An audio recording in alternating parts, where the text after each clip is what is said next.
रात के 2 बजे हैं। 26 साल की रिया अपनी लैपटॉप स्क्रीन पर चमकती हुई प्रेजेंटेशन को घूर रही है। प्रोजेक्ट डेडलाइन पूरी हो चुकी है, क्लाइंट खुश है और अकाउंट में सैलरी भी आ चुकी है। उसने वो सब कुछ किया है जो उसे करना चाहिए था। एक टॉप कॉलेज से डिग्री, एक अच्छी नौकरी, देश के सबसे बड़े शहर में एक अपार्टमेंट।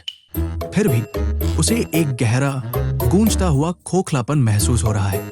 ये एक ऐसी भावना है जिसे हम में से ज्यादातर लोग जानते हैं। भले ही हम इसे जोर से न कहें, हम इसे बर्नआउट कहते हैं या बस एक बुरा दिन। लेकिन क्या होगा अगर असली वजह कुछ और हो, कुछ ज्यादा गहरी?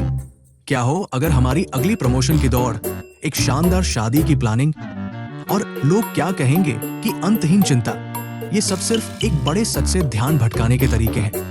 और वो सच क्या है? यही कि इस संसार में हमारा समय सीमित है। जर्मन दार्शनिक मार्टिन हाइडेगर का इसी टॉपिक पे एक अजीब लेकिन शक्तिशाली विचार था। वो कहते थे कि अपनी मौत का सामना करना कोई समस्या नहीं, बल्कि समाधान है। उनके अनुसार केवल अपनी नश्वरता को पूरी तरह से स्वीकार करके ही आप एक ऐसी जिंदगी जीना शुरू कर सकते हैं जो असल में बिना किसी शर्त के आपकी अपनी हो।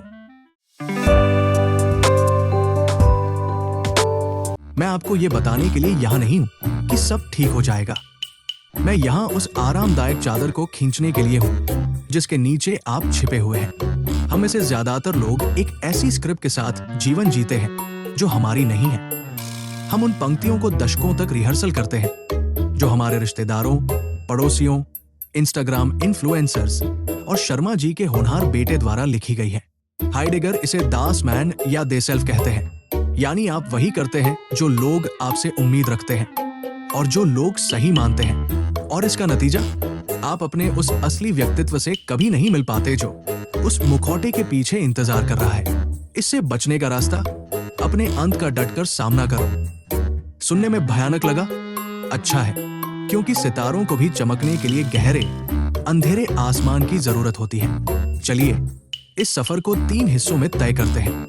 सबसे पहले ये समझेंगे कि हम कैसे दुनिया की बातों में आकर हमेशा सोते रहते हैं। फिर देखेंगे कि चिंता का अलार्म कैसे हमें जगाता है और अंत में समझेंगे कि कैसे अपनी नश्वरता को स्वीकार करना हमें हमारा जीवन वापस सौंप देता है। एक ऐसी ट्रेन की कल्पना करें जहां कोई भी बाहर का नजारा नहीं देख रहा।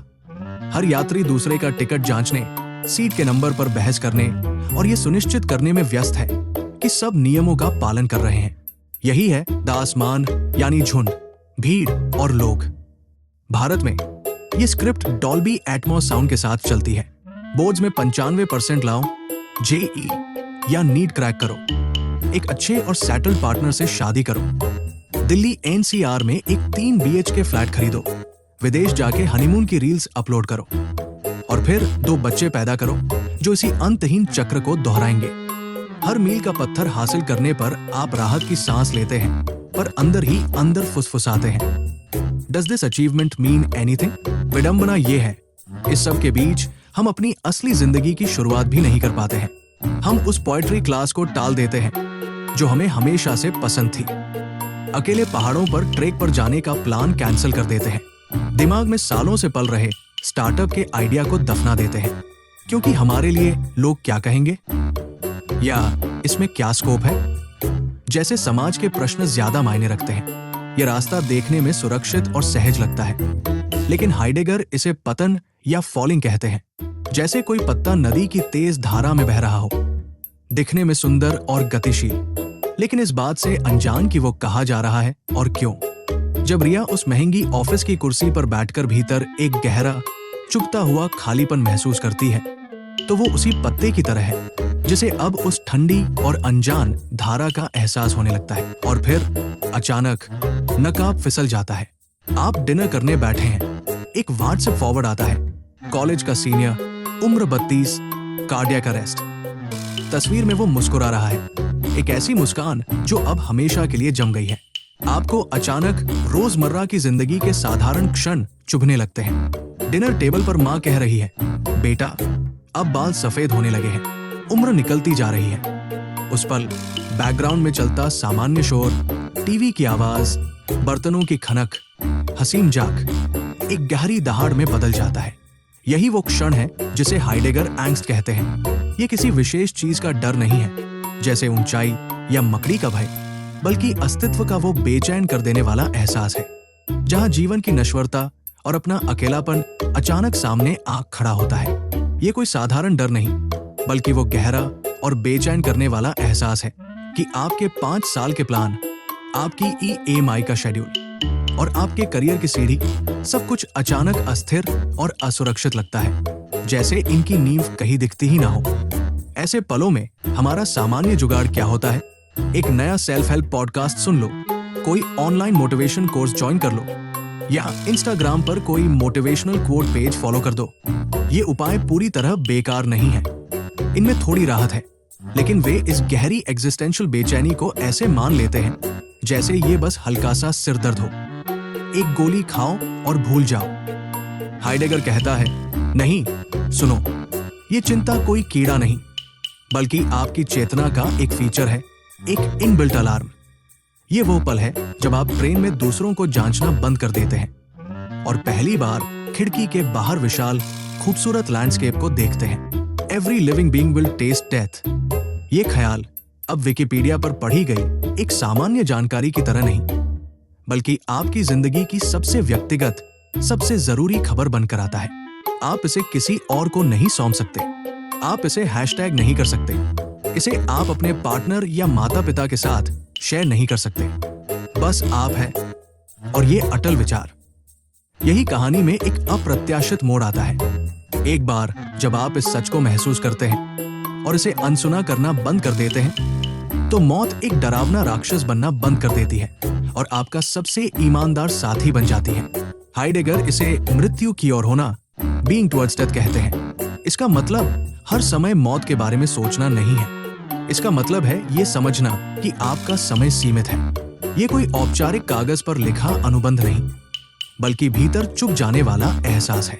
हर संदेश जो आप सिर्फ दूसरों को खुश करने के लिए भेजते हैं, हर कॉल जिसे आप डर या झिझक से नहीं उठाते, और हर घंटा जो आप किसी और के काम में लगा देते हैं, वो आपके समय के उस नॉन रिफंडेबल बटुए से निकला एक सिक्का है जो कभी वापस नहीं आएगा। अचानक छोटी मोटी बातें सिकुड़कर छोटी हो जाती है। दूर की आंटी का आपके रिस्की करियर चॉइस पर ताना, अनंत काल के विशाल आसमान के सामने एक छोटी मोटी दिवाली की आतिशबाजी जैसा लगता है। ऐसे क्षण में आपका ऑथेंटिक सेल्फ जागता है, जैसे कोई व्यक्ति लंबे समय तक अंधेरे में फंसा हो और अचानक सूरज की पहली किरण अपने चेहरे पर महसूस करे। वही क्षण उसे पूरी तरह जिंदा होने का एहसास देता है, और हर छोटी छोटी चीज, हर अनुभव वही सब कुछ है जो उसके जीवन को असली बनाता है।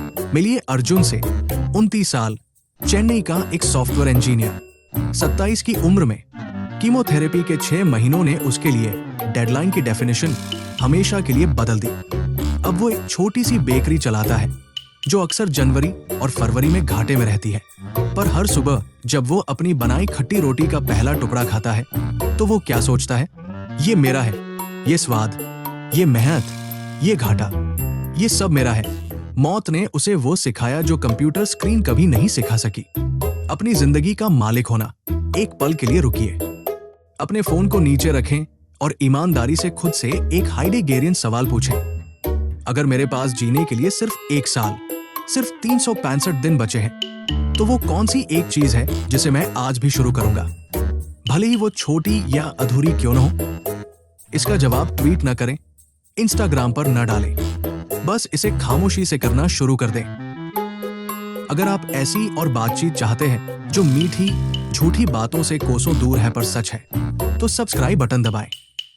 हम सब मिलकर इंटरनेट का एक ऐसा कोना बना रहे हैं जो आपके दिमाग को एक क्लिक से ज्यादा कीमती मानता है। मृत्यु जीवन का विपरीत नहीं है, ये उस अवस्था का विपरीत है जिसमें हम अपनी जिंदगी को ऑटो पायलट पर छोड़ देते हैं। हर बिना सोचे समझे किया गया स्क्रॉल, हर झूठी मुस्कान, बॉस के सामने हर हासर या हर एडजस्ट कर लो वाला रिश्ता एक ऐसे भविष्य से समय उधार लेता है जिसने कभी उस कर्ज के लिए हामी नहीं भरी। हाइडेगर का तोहफा क्रूर रूप से सरल है। अपने अंत को सीधे बिना पलक झपकाए देखो और बीच का हिस्सा तुम्हारी जिंदगी तुम्हारी अपनी हो जाएगी। अंत में मौत का डर कोई दीवार नहीं है, ये एक दरवाजा है, उस दरवाजे से गुजरो और आपकी बाकी की जिंदगी आखिरकार शुरू हो जाएगी। शायद शोरगुल से भरी, शायद थोड़ी खूबसूरत, थोड़ी उससे दूर, पर सबसे जरूरी, साफ तौर पर आपकी अपनी।